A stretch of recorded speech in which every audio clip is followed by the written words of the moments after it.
Somaliland is a tiny, self-proclaimed state that has split off from Somalia in the Horn of Africa.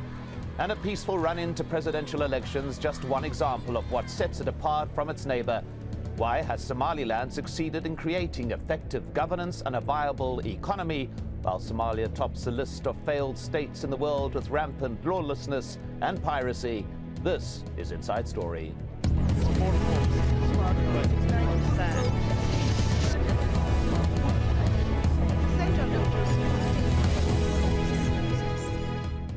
Hello and welcome to the program. I'm Mike Hanna.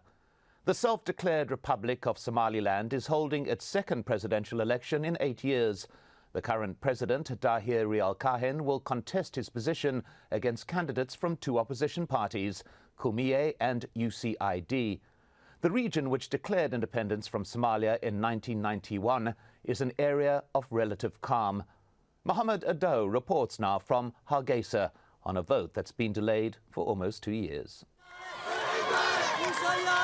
After numerous delays and false starts, Somaliland's presidential elections are finally on track.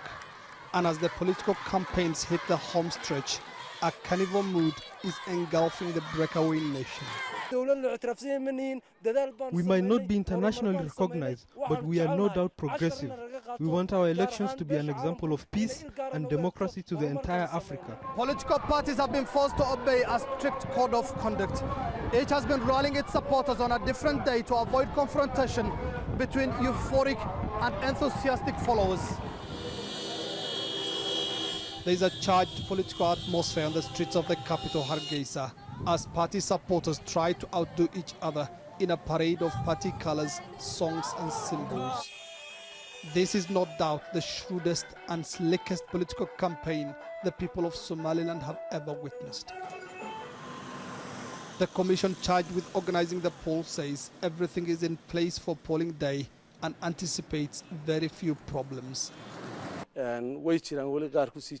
There are people who have registered themselves as voters more than once. We hope to counter them by using indelible ink that we have imported. I am sure we will minimize double voting. Somaliland's elections have also attracted dozens of international observers, but there are too few to ably monitor events at the more than 1,100 polling stations across the country. They say they are relying on members of Somaliland's returning diaspora to monitor the polls in far-flung regions. And we expect to be able to get a reasonably comprehensive report back as to how free it was, how fair it was, how stable, how progressive, how peaceful. But not everyone in Somaliland will be voting. More than 70,000 people displaced by the war in southern Somalia live in makeshift camps like this one in Hargeisa. They are ineligible to vote. Though they see themselves as people displaced within their own country, Somaliland's authorities view them as outsiders. We thank God for the peace here. We would have perished if northwest Somalia was not peaceful, but we would also have appreciated if we had the right to vote. And as Somaliland's legal voters dance away towards voting day, everything else here has been put on the back burner, at least for now. Mohammed Ado for Inside Story, Hargeisa, Somaliland. Joining us now to discuss this issue are our guests. In Hargeisa, the capital of Somaliland, Mohammed Abdullahi Omar, an analyst and a commentator on political issues on the Horn of Africa. In Minneapolis, Minnesota, Abdi Samatar, he's a professor of geography and global studies at the University of Minnesota. And in Doha, Qatar, Afyari Elmi, he's a professor of international politics at Qatar University and the author of Understanding the Somali Conflagration. Welcome all. Let's begin in Hargeisa. Mohammed Abdullahi Omar, to what extent is this election seen as a signal to the international community that it's time the region is recognized as a state? Thank you very much for having me on your program. This is going to be the second democratic presidential election in Somaliland since Somaliland has regained its independence in 1991. And this time around, the international community are very much in support of having a free and fair elections in Somaliland. And we have got high hopes from both our international friends in the region and also our friends in Europe and America that Somaliland's democratic credentials will be distinguished and will be received in international communities as a positive sign and another positive milestone in Somaliland's democratization process. Well, let's go to Minneapolis and Abdi Samatar. That question about should this be seen as an indication that Somaliland is ready for international recognition? I think it's very important to point out first that Somali Republic and the old country had a number of quite important democratic elections way ahead of the African waves. So it's not the first time a Somali region in the country had democratic elections. That's the first thing to set that record straight. 1960, 1964, 1967, 1969 were 4 consecutive. And the next kind of elections that changed governments in Africa will take place 25 years later in Zambia under Kenneth Kaunda when he was deposed. So that's to record this straight. The second thing to note is that in the so-called Somaliland Republic, which is the northern region of Somalia, from which I originate, there has been very little open debate and democratic debate about the future of that country. People like myself who come from that region are unable to go to Hargeisa or anywhere else and to be able to take up these issues and debate them in a democratic way. So it's a quite constrained democracy where only those who support the particular regime and the particular project are able to speak about these things. Well, let's go to Afyari Elmi in Doha and pick up on that point. Is this a real democratic process that we are looking at? Well, actually, let me just comment on what Abdi and Mohammed said about the state recognition. I just wanted to add that state recognition, when we look at the practical political environment that we are operating today, it usually comes through 2 forms. First form is that a superpower or a great power is championing the cause. This is not present in Somaliland simply because the United States has referred the issue back to the AU, and the AU is not interested to open this debate simply because Africa has too many problems when it comes to borders that the colonialists left in 1960s. So this is a reality that is actually facing Somaliland. It's not what it does. It's basically what is out there that is ready to accept and embrace whatever happens on the ground, whether it's in Mogadishu or Hargeisa. The second point here is that Somalia, which is not in actually a good shape, that it can either enter to a contract or end, nothing can happen without the support of regime in Mogadishu. And nobody in Mogadishu, whether it's the current transitional government or another one, would facilitate recognition of Somaliland. So here, I guess, what we see is that as much as a good achievement as Somaliland presents, even though it's a partial, as Abdi Samatar points out, I think it will be very difficult for Somaliland to attain the recognition that it has been seeking for. And perhaps this is the time that we should look back and refocus the whole I think issue and say that perhaps the efforts of attaining recognition in Somaliland failed, and the efforts to establish central authority in Mogadishu failed.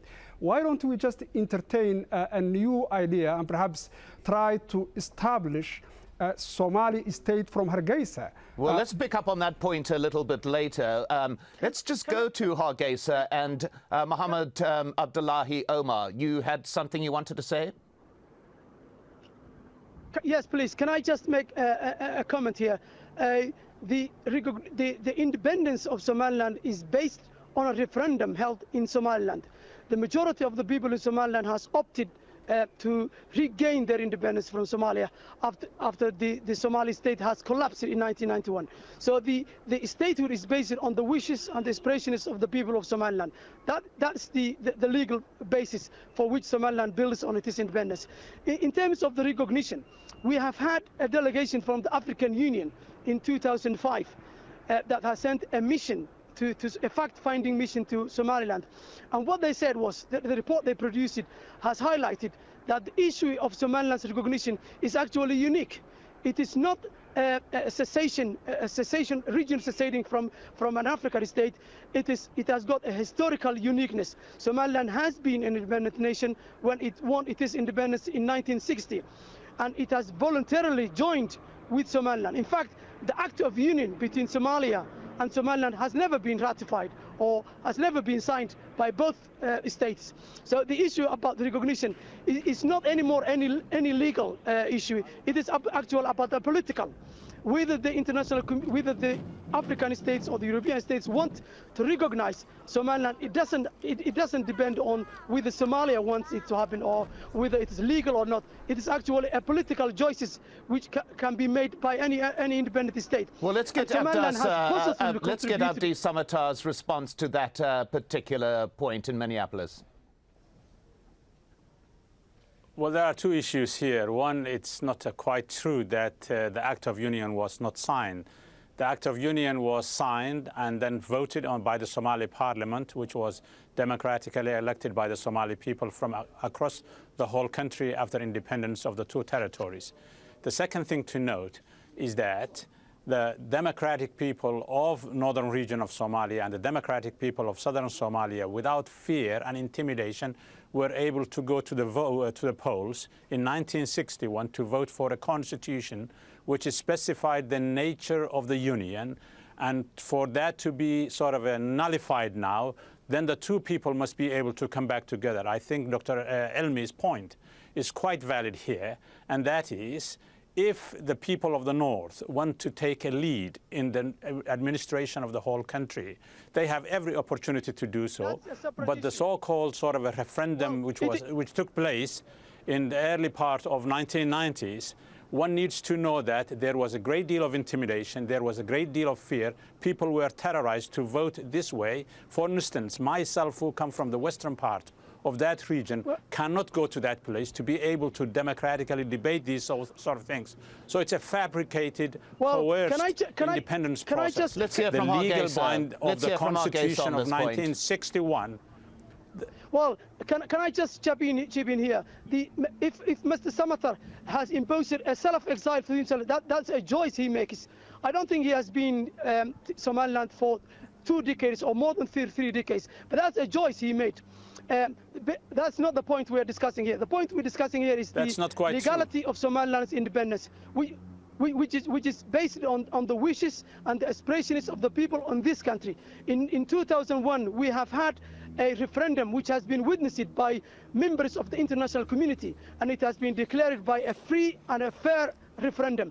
The outcome of that referendum was the majority of the people in this country have opted for independence, and that's where the decision lies. If that decision to be reviewed, it is up to the people of Somaliland, not people in Minneapolis or people in Mogadishu. The second point here is there is a political plurality in our country. We have got 3 political parties. Obviously, there are people who want to have a union again with Somalia. That's a debate that we tolerate in this country. And if Mr. Samatar wants to join the debate, he needs to come and discuss with us here in Hargeisa. But do not make propaganda which is based on theoretical framework, which doesn't base on the realities on the ground. Well, let's just pause at this point and take a look at the context. Let's take a quick look at the country itself. As we mentioned before, Somaliland broke away from Somalia in 1991. While it is not internationally recognized, it has a working political system, its own armed forces and currency. Its constitution provides for government by a power-sharing coalition of Somaliland's main clans, and hence, to a great extent, it has managed to avoid much of the political division and violence that plague Somalia. And as an independent entity, its economy is far more viable than its neighbors. Well, let's go to Afyari Elmi in Doha and pick up on the point that's been one of much debate between the other 2 people on the show, and that is the legality of Somaliland's claim to international recognition and statehood status. Well, actually, I think what Abdi Samatar is saying here is correct, that at least whether we use the legalistic argument that the Act of Union or the referendum that Muhammad Umar is talking about, that is not going to take the issue further. This argument has been used for some time by Somaliland, at least for the past 20 years, and it has not taken them anywhere. What we need is just to revise the whole issue of Somalia and see what we can do different. And perhaps this is an opportunity that if this election ends in a fair and free and in a peaceful manner, and whichever part that gets the mandate, I think this is the time that they should entertain a different venue of resolving the whole issue of Somalia and the peacelessness that and statelessness that is actually perpetuating there. I think this is what we should be focusing on. It doesn't matter whether, I mean, there are 1,001 reasons why Somaliland should succeed or not, because the international community has given a red sign that it's not willing to accept in any way, form, or shape. At least that is the message that we have received and have been repeatedly receiving it. Well, let's go to Abdi Samatar in Minneapolis and look at this point of the difference between Somalia and Somaliland. Is there any root reason why Somaliland has prospered to a degree economically, to a degree politically, while Somalia has not?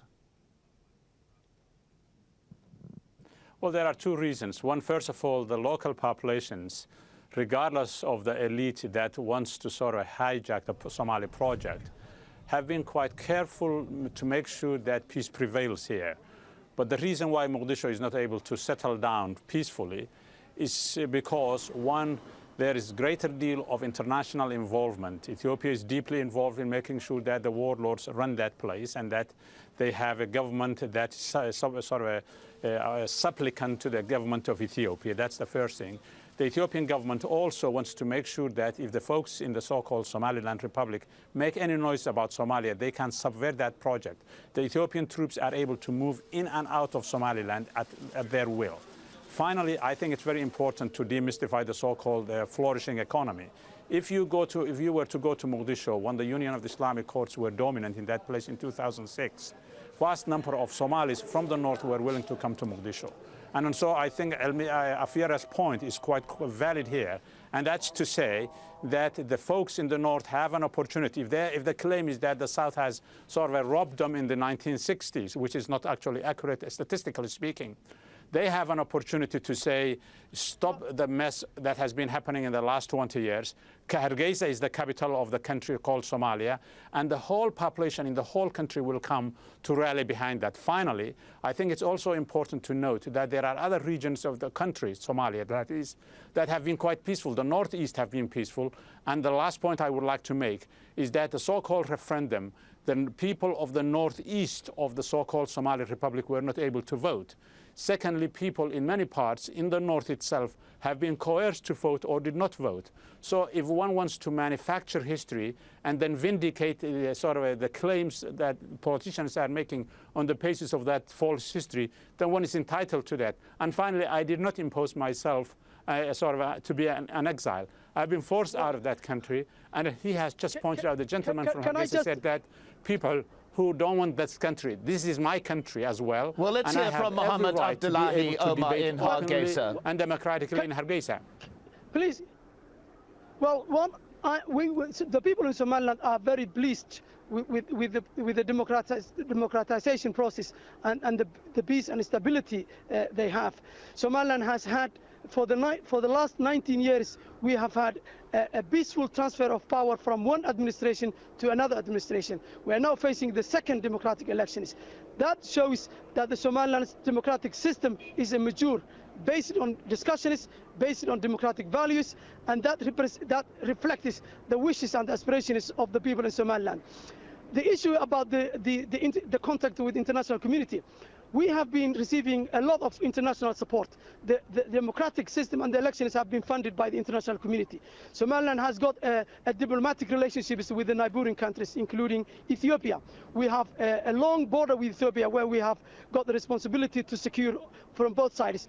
We have got a relationship with the USA, with the United States of America, and with the European Union. We have got other talks going on with African states. The issue of the recognition is a political. It is not a legal. I'm surprised that people like Senator and other guests are still talking about that the Somaliland's independence and recognition will depend on the results from Mogadishu. Well, let me take up on that issue that you make there. Let's hear from Afyari Elmi here in Doha. Well, let me first of all say that I am one of the people, one of the Somalis that are proud of the achievements that the people in the north made. In Somaliland, actually, there is a peace, there is a development in the area of governance, and this is something that we all Somalis are proud of, regardless of the political persuasions that we have.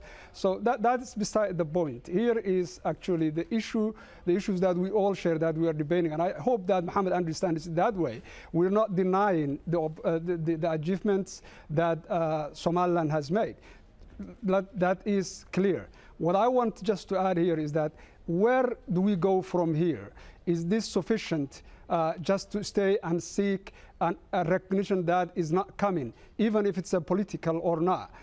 Or should we just revise and say that, okay, this is perhaps a better way? We have now the embryo of what we can consider a Somali state. Why don't we just pursue that? I think this is a question that Mohammed should be addressing rather than just talking about the historic issues. All right, let's hear from Hargeisa, from Mohammed Abdullahi Omar.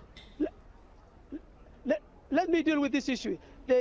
I appreciate that you have highlighted and you have got appreciation for the Somaliland's achievement. Well, we have got lessons to learn.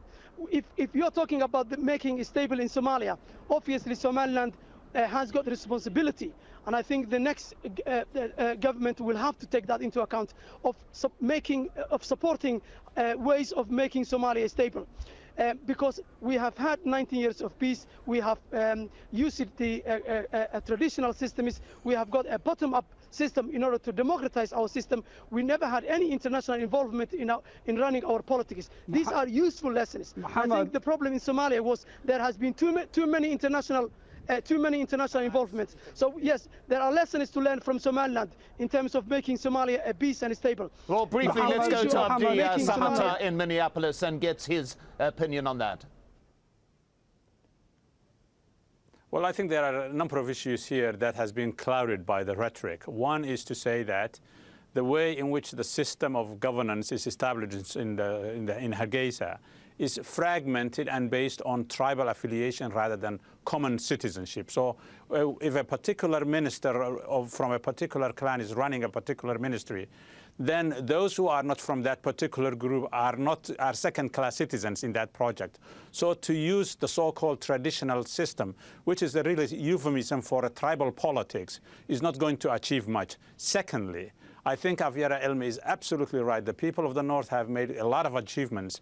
And rather than hijacking that into a particularistic political project, it's high time that the folks in the North stand up to the responsibilities for which they hold for all of their brothers and sisters who have been brutalized by warlords, and take this opportunity and chance to sort of absolve and remove the politics of problems over the last 25 years or so. Well, and take the leadership and say Hargeisa is the capital of the country. Very much. The whole country will come to that and solve the problems. That is basically where we will have to end this. But thanks so much to our guests.